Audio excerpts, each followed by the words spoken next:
YouTube, another anime video.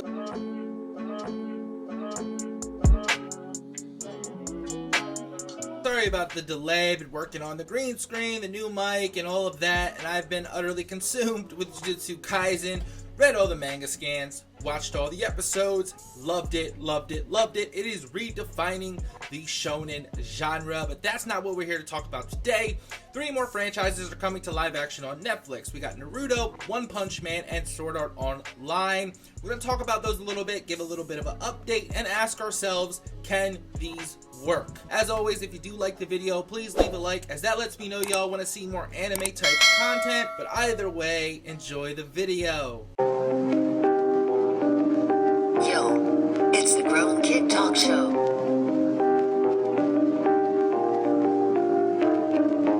Yo, it's the Grown Kid Talk Show. Yo, Grown Kid Talk Show. Yo, it's the Grown Kid Talk Show. First up is One Punch Man. Now, One Punch Man is a superhero comedy, a lot of satire. Saitama is the Goku Superman type of figure. I think audiences are really going to be able to understand Saitama, especially if they tone down the anime elements of the show.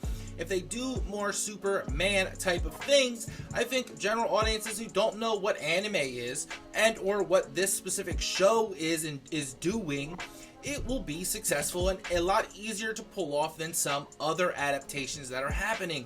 I really do like this show as an anime itself, even though the second season to me didn't necessarily focus on what I really wanted to know. Maybe the third season will, but I do like Saitama as a character because he's out of the norm, yet so familiar. The person we should be paying attention to make this movie go is Jeff Pinkner. Pinkner is also working and producing, or one of the producers, for the Cowboy Bebop miniseries on Netflix as well.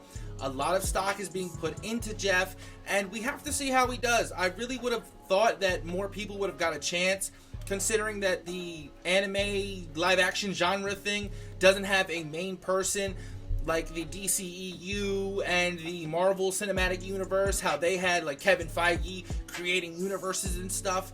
We don't really have that, so it's surprising to see Jeff working on 2 of the biggest animes out right now, or out all time, one of the GOATs. Hopefully Jeff performs, but I think the show can work. Let me know what you think. Can it work? Should they focus on crab men and hornet ladies, or should they go a little bit more toned down, a little bit more realistic, and keep the CGI to as minimalist as possible? As long as the storytelling is good, the fight scenes are crisp and dope. That's all I can really ask for. Sword Art Online is next, and I have to say that Sword Art Online is an isekai power fantasy. Isekai, if I'm not even pronouncing that correctly, is like a journey to a new world, going to this new place, and it's obviously an RPG with virtual reality mixed in. I've never seen the RPG thing kind of done right, and I think it's going to be hard for audiences who are unfamiliar with anime and the RPG stuff to really get into Sword Art Online. I say this as well, I'm not a huge fan of Sword Art Online. I think it's a direct copy of Dot Hack, and a poor one at that. And I think it's just a weaker Dot Hack overall. If you know what Dot Hack is, you know what I mean. And if you don't, I seriously suggest going to check out Dot Hack. And if you've ever wanted to play Sword Art Online and know what it really felt like, Dot Hack, especially GU, the trilogy on PlayStation, the bundle, is what you need to play, because I can guarantee you they're better than all of those Sword Art Online games. But I am digressing. Let's talk about Sword Art Online for a second. Apparently, the showrunner who sold the show said that Netflix is not interested in whitewashing it. I just don't think it's the time and place to have that lengthy discussion, but know that that is a thing, and it was brought up in terms of the Sword Art Online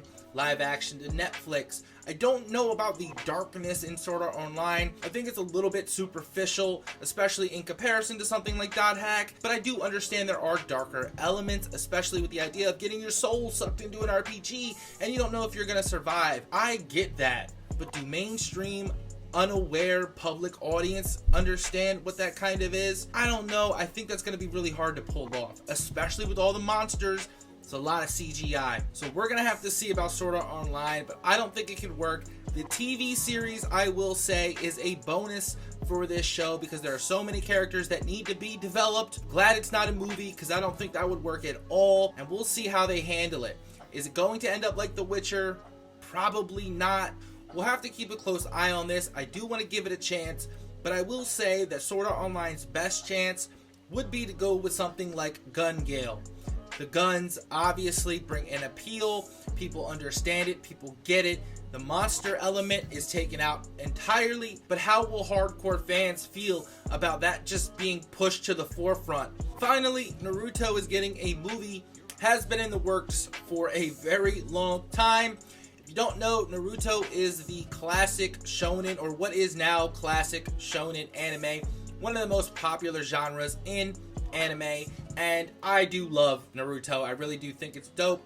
I do think it could work because, especially when you focus on taijutsu and the hand signs, it really is something audiences will understand. And that's a big thing for me, if you haven't noticed, people understanding these anime. I really want people to get it because I want people to like it so we can get more of it. Michael Gracie is the one behind this Naruto live action, but that's not the person we should be taking note of. It's Avid Ari, who has worked on the Spider-Man Into the Spider-Verse. This producer's dope. This producer gets it. Apparently a casting call went out for 3 Asians: Sakura, Sasuke, and Naruto. Awesome to see different types of people getting roles in big productions. The IMBD apparently has a rumored Orochimaru casted, so that gives us a taste of where we're going to be a little bit in this Naruto movie. They might be trying to tell an origin story where Orochimaru is the big bad. I don't know how I feel about that. I would much rather get like a really cool movie done, but I know the characters and that's me being selfish. But I do think Naruto has a really good chance of working because they can tone down those anime elements.